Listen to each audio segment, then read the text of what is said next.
what we discovered in Alberta is the federal government wasn't talking to us. They were doing a workaround, going directly to municipalities, being unfair about it, pitting one community against another, putting unreasonable conditions on it. I think it's my job to make sure that dollars flow back to Alberta in equal proportion to the rest of the country and to make sure that our communities are treated fairly. And that's what we're going to do. I talked to a number of municipalities who didn't even bother applying because of the onerous paperwork they would have to go through to try to get their particular project approved at the federal level. And it's just simply impossible for the federal government to ink bilateral deals with 350 municipalities. We already have those relationships because we deal with them every day. We've got funding partnerships with them that are elaborate. And so the federal government would be better off partnering with us and leveraging the relationships and the processes we already have.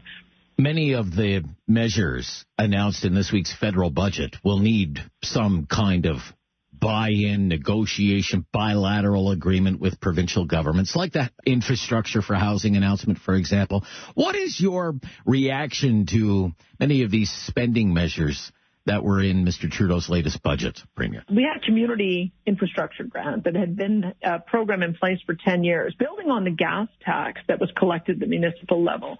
And I don't really see much evidence that that exists in this new budget, which is a real shame because many communities, in order to be able to achieve affordable housing, need to be able to build infrastructure. They need to be able to build roads and bridges and water and wastewater.